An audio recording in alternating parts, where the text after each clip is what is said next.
Okay, hello, and welcome to episode 13 of the 2396 Design Course series.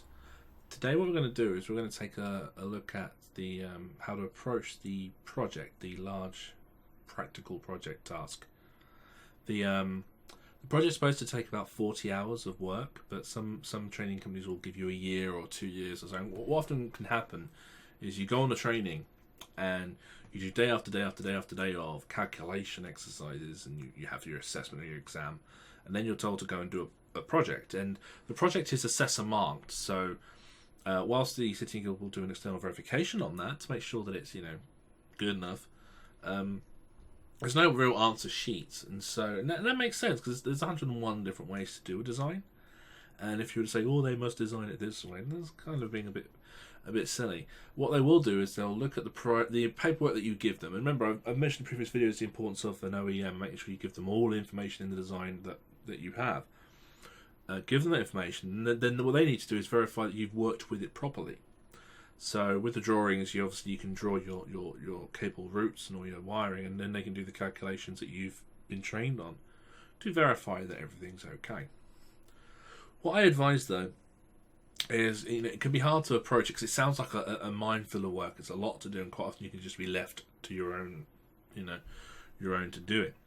And what we need to do really is, and my advice is to spend the first couple of sessions, whether that be a day session or a couple of evening sessions, to actually not plan to actually create any design yet, not put anything down. What you need to do is just sit and consume the information. So you'll have provided for you. You'll have something like this mock example. So you're given a scenario of the of the site, the client, the utilization, so how it's used, what the purpose of the store is, the construction, what the fabrics of the building are, the walls, the floor levels. So you can, these are all there for you to determine methods of install. What wiring systems you need to select and what wiring systems you can get away with. A very important one for us in particular is the ceilings.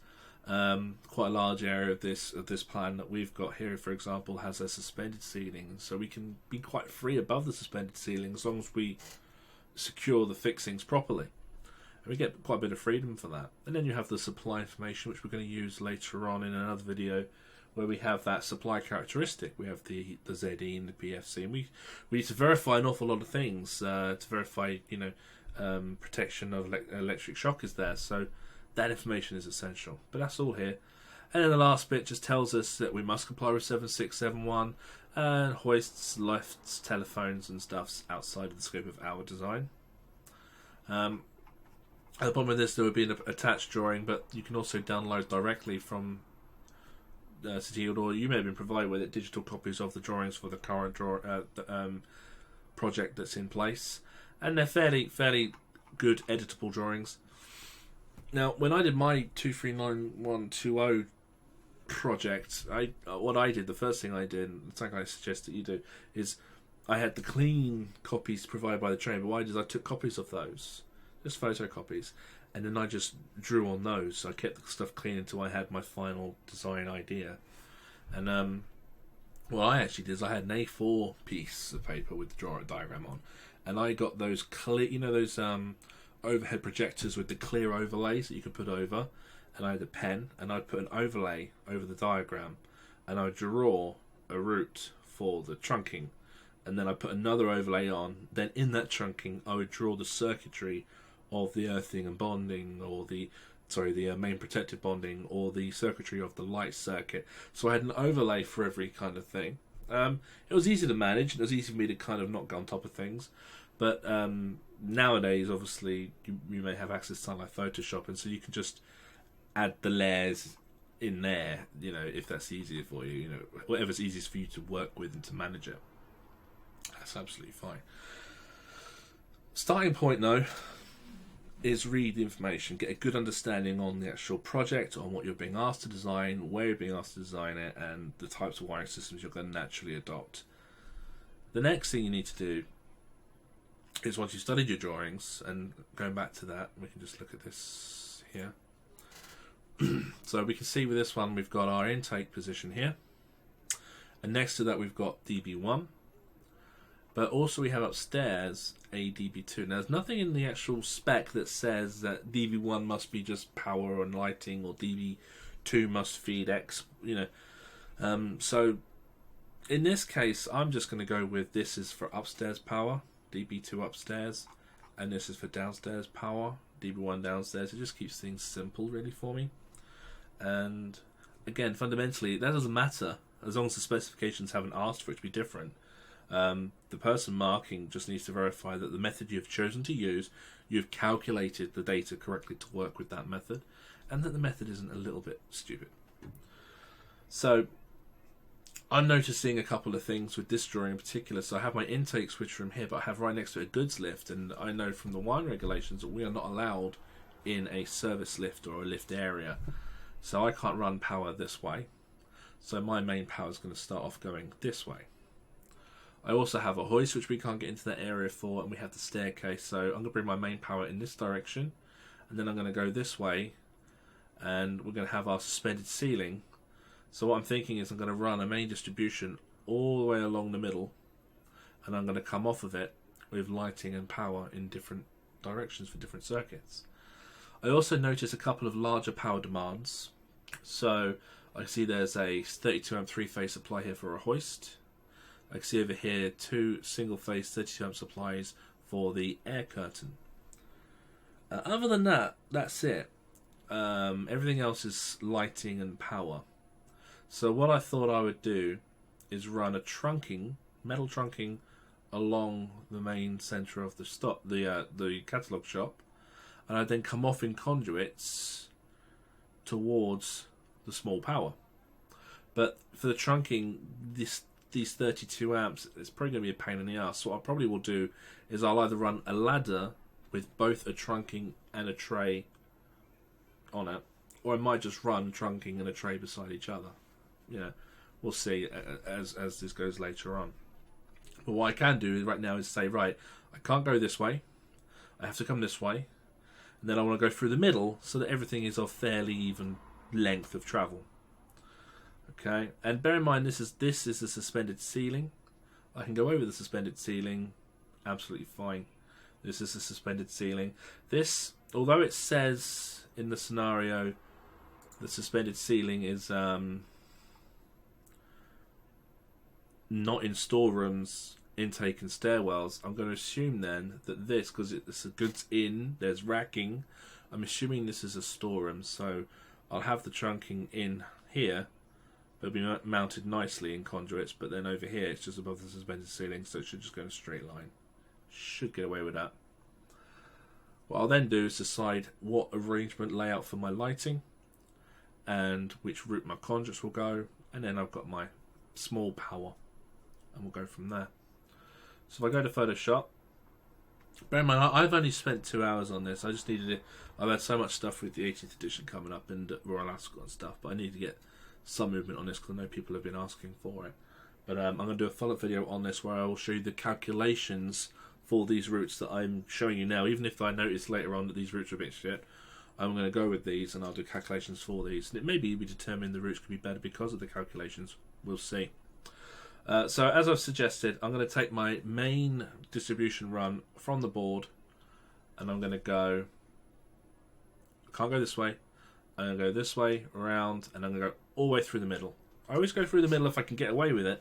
That way everything is of shorter run.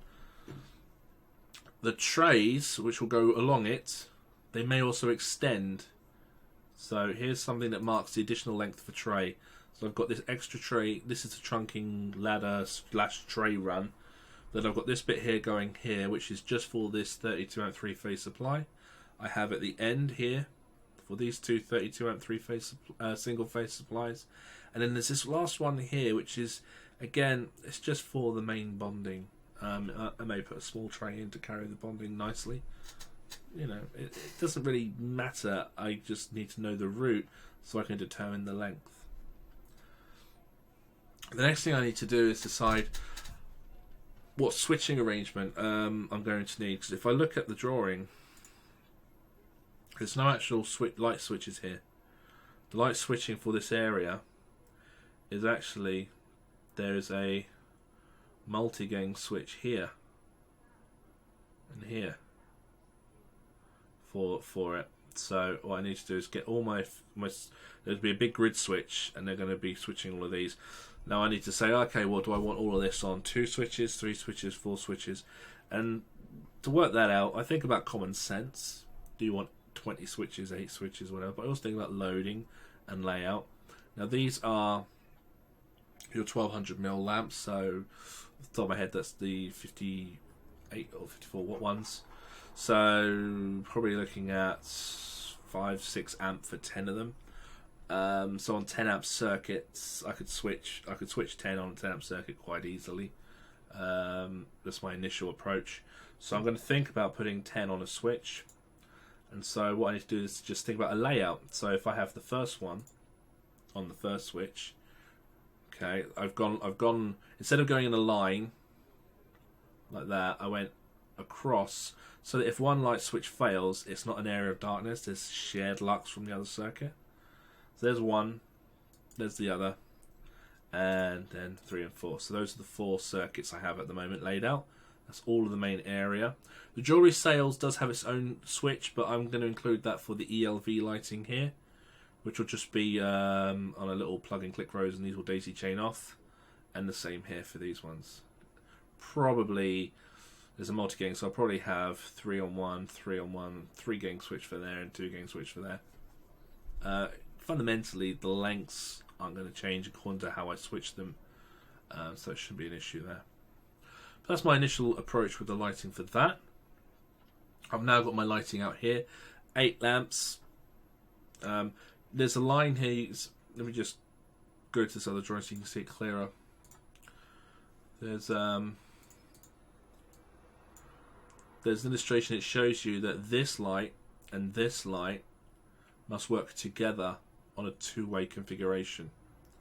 Similarly here, this light and this light and this light on a 2-way configuration. That doesn't mean they have to work on their own circuit 2-way. What it means is from an operational perspective, if someone was to come in here and hit a switch, the switch that turns the lights on shall turn all of this route on. This route shall be lit in a 2-way means. So if you come in, you turn the switch on that hits these on, then as you leave, there's a switch that turns them off. Similarly here. So they can be on the same circuit because they're 2-way switched. Alright. So what I did in this case is this was 8 lights, so I just sort of sod it and I just put them on one circuit.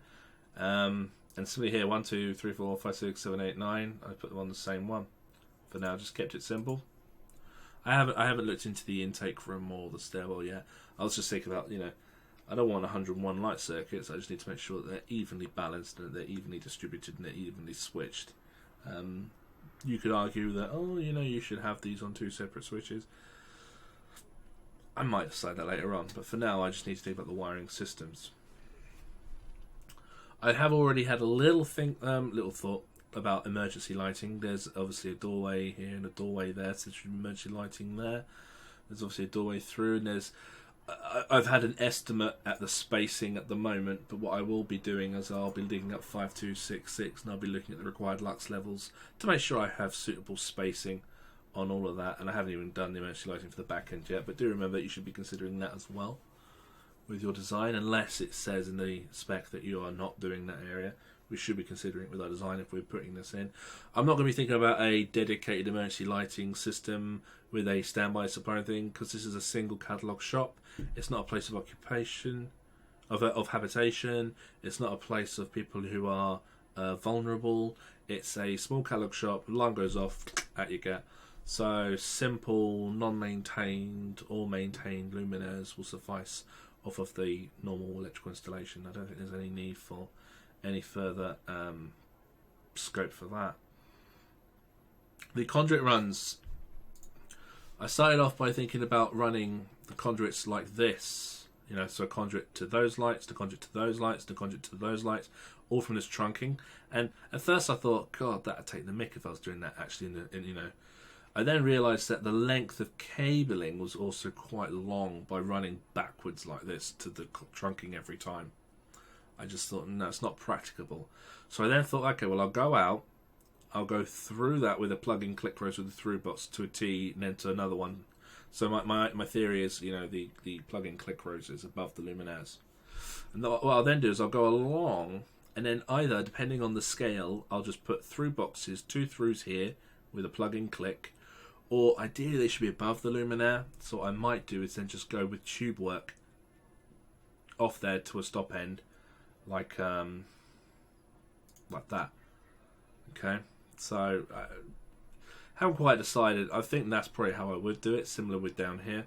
You'll notice that these two here, this one has been moved to the side because of the pillar. Same up here. Always, you know, just make sure you don't cross the pillars when you're doing overlays. Make sure you've not compromised any of the building, because otherwise, you know, your assessor will pull that up. But so right now the power will be running from the board through the trunking, and then I've got conduit this way for switch positions. Sorry, here, this one for a switch position, and then and then I'll go through to the lights. So for this circuit, it'll be boom, boom, boom, boom, boom, boom, boom, boom, boom, boom. Yeah. Neutrals and switch lines, and obviously there's a permanent live, it'll run through there. I've had a little look at the cable capacities right now, assuming that these are 1.5mm cables and doing the counts, and I know that I can get more than 2 circuits in this single 20mm tube, absolutely fine. But I haven't verified finally the sizing of the conduit yet, because you shouldn't size conduits or trunkings until you've sized your live conductors, because the actual the way they work is in the on-site guide, and I'll do these in the next video. I'll show you how I've worked them out. But you have the factors, so you count the number of live conductors, or the number of cables, being 1, 5, 2, 5. They all have a factor number. You count them up. You have a multiplier of how many there are, and then there are factors for the conduits, and you must obviously select the next one up so that you can know that they can carry that. I've had a little look at that, and this route I'm having isn't instantly becoming a problem. It's okay with 20mm, but I will confirm that in the next video. For now, I'm just trying to look at routing of wiring system. Where are we now? Okay, so that's that. I've also got in here then, there's conduits going in here, so I've got a light switch in this position, so from the main power there'll be a drop for a light switch position. That'll then go back up into the trunking, and it'll just go in a straight line with stop ends at each end, really. Little plug-in clicks, nice and neat, you know, symmetrical. I just went like that, nice simple route. Alright, so that was the lighting kind of done at that point. Bear in mind I haven't looked at this bulkhead above the stairs yet, or the intake room, but those are negligible little considerations really. This is the stuff that can delay you getting progress and moving forward. So I've got that done. The next thing was the small power, because obviously it's going to be in the same wiring system. So I've got to look at the small power sockets that are in. I noticed some along this outside wall. I noticed some in the jewelers. I noticed some on customer services and some down here. And there's these two above the ceiling for the TV monitors. So I thought I'd put radial circuits in, and I'll put one circuit for this firewall, which also fed these monitors. I'll do one for this firewall. Then I'll do another one for the till points and another one for the jewelers. So we've got the first one here. Comes off the trunking. This is the tube work to the back. Goes along the back to picking up these sockets, and then it comes. Bear in mind the counter's lower down. I mean, otherwise I could have gone down here and gone this way. But I've gone along the back wall and then down and then under the counter. It could be that I could assume that I can go down here and go this way. Fundamentally, I think, because I have to get power there and power there, the length isn't really going to be a difference no matter which way I go. So that was the first one. Next one. This one is just the teals. You'll notice the tube work goes from socket to socket this way and then this way, and then it's going to go up the wall, and it's going to rejoin a tube that's not there yet, because that's part of that circuit. So here's the tube work for the other radial for this outside wall, and it picks up this one near the pillar. What I'll do is I'll have 2 radials running in this tube work. And then here I'll have a T-box. One radial will carry on, and the other one will go down and feed the counters. I've already looked at my sizing of conduit, but I will confirm this after I verified what size these lives should be. It might be I have to go to 32mm. We'll see. Next radial is this firewall this side. So from the trunk in all the way along to the firewall, picking up the two above the ceiling. There's one just off the trunk in there. There's one there. And then here's the first socket. And again, it could be that I go along and I go down, and then I go along horizontally low level. Or it could be I go down and I come back up, and I go down and I come back. You know, it doesn't matter which way I do it, but I do need to make sure that in my design, I say go down, come up, or go down, stay down, because that's going to affect. Here's obviously the height. This dropping down is going to affect length, and I need to verify that when I do my calculations. So it might be that staying in conduit flush, going down and staying down is better for volt drop. Okay, but then I'll come back up here to go above the ceiling to pick up on that beam there. Yeah, or depending on the floor, I could go along the floor. It really depends on what I do. Whatever decisions I make, I must describe in the project, and I must actually then measure it to match my description so that the assessor can see that I've roughly got it right. What I will be doing though is when I actually come to do the calculations, the next step for me would be to label these circuits. I've already kind of started that. You can see here with light circuits 3, 4, 5, circuit 6, radials 1, 2, 3. But I'll call them what they are. But then what I'll do is I'll say the measured length is. It might be that I measure length to be completely wrong with the way my wiring system suggests.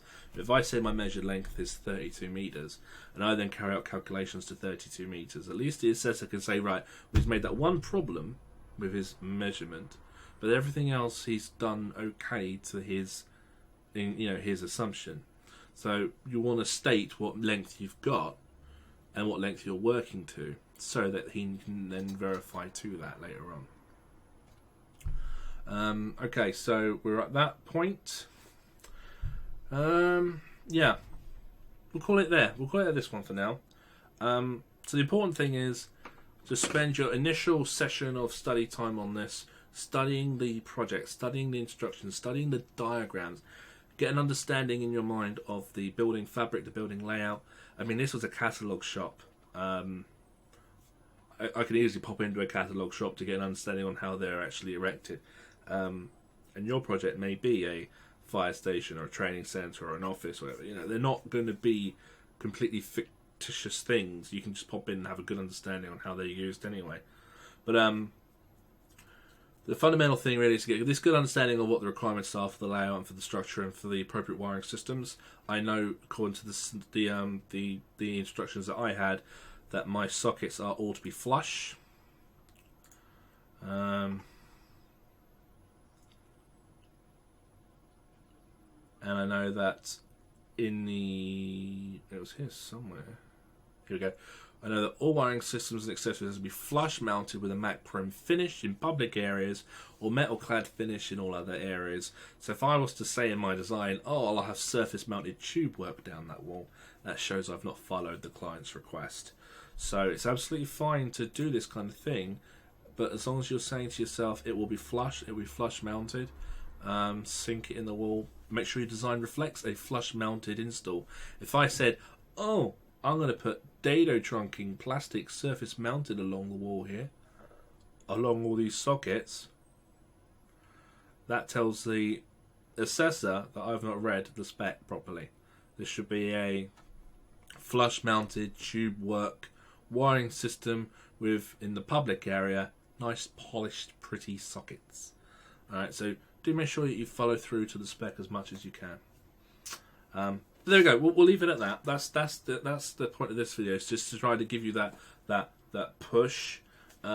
Study the spec, study the diagram, soak it all in, and then think about the suitable wiring system route. Make sure the building doesn't compromise any of those decisions. Keep it simple, keep it clean. Choose whatever method you want to actually start jotting it down. Once you're at this point, I'm not going to do upstairs, I'm just going to do the downstairs for these videos, but once you're at this point, you can then say, right, well, I can now measure these lengths, and I can determine the lengths, and I can now select line conductors, select protective conductors, because I know the ZE and I know the fault current, I know the braking capacity. I can select my device types. I can then verify volt drop. I can then verify, and you can do all that stuff now. And then if you verify the live conductor sizes, you can then verify your containment sizes. You can verify that this trunking should be 50 by 50 or whatever. This tube work should be 25, 20 mil, whatever. You can do all that at that point, but you need to know where they're going so you can get the lengths. With regards to measuring, I shrunk the drawing down a couple of times and then blew it up, and you'll have a proper A1 drawing, you should have, which will be your 50:1 scale drawing. You could use that, but again, I'd suggest you keep that clean as long as you can. What I've done is, this luminaire here, in this drawing, it's an 1800mm luminaire, so I kind of go, well, if that's 1800mm, I can then put my ruler up to the monitor and I can actually project that, okay, well, X is 1800 millimeters, so I can then upscale that, and that's what I've done. And I've actually got right now a little scale here that actually tells me for every millimeter that I measure on this drawing, I can then go by times 100, then over 1,000 to make it meters, so I can just take a 0 off. So if I measure something here to be something like 300 mil, I can just take off a 0 and it'll be 30 meters. So I have that little ease adjustment for scale, but do make sure you don't get confused with your scale. Do make sure you understand that. Yeah, I'm going to leave this video here. What I'll do is I'm going to try to get some time on the next video. What the next video will be me actually having measured a couple of these circuits, and I'll look at bunching, grouping, and then I'll be doing IB, IN, IZ, doing a couple of cable calcs to go with it, and then we'll obviously consider what protected device types we need. Then we'll just talk about regulations a little bit, what protective measure we're going to be using. Are we using ADS or double insulation protection or electrical separation? We'll talk a little bit regulation about it, just so that we're keeping our minds with that. And we may also look at another video where we'll look at how to start creating the test documents, because a designer, and I've said this in previous videos, a designer can calculate ZS by calculation, because that's what the purpose of the design is. So we can say, ZER1, R2, so ZS should be this. We can start to actually see how we obtain those numbers, and we can create those to go with this. It all looks very nice and finished at the end of the day when you finished it by doing it that way. It's fairly simple stuff. The problem is just getting motivated. But if you don't start like this, if you don't start by understanding how the wiring systems are going to run, how you plan to employ them, and you must understand them, you must understand how they're going to run, so you understand how you're going to wire through them. There's no point taking the tube from A to B if you actually have to take your cable to C. Alright, so do make sure you're understanding that, and you have the freedom through your tube work or your trunking work to do that. But if you don't start like this, if you don't start by getting your wiring systems laid out, and you're thinking about starting off with cable calculations, your lengths, your routing, won't add up. If you just, for example, went with your drawing, where is it there? If you just said, oh well, I'm going to go from the board to this thing over, where's the there, board to that, oh well, that's blah blah blah. If you just measure along this wall and then you go like that and you think that's your length, but it turns out that you ended up putting a trunking through here, then everything's going to be wrong. So you must know your root of your wiring system first, understand that, and then everything's good. If you don't do that, you're pissing in the wind with everything else. Alright, okay, we're going to leave it there. We'll leave this video at this point. I will I'll try and get another video up by the end of the week, moving on with this, but I need to get some 80th edition stuff done. Okay, hopefully that's helped some of you go forward and start off, but do comment and let me know if you're having any issues with your thing. I'm aware of what the current project is. I can't talk about it, because unless you've been given it by your college, so you've been issued it, I can talk about it with you then, but I can't talk about it unless you've been issued it. Alright, I'll speak to you soon. Bye.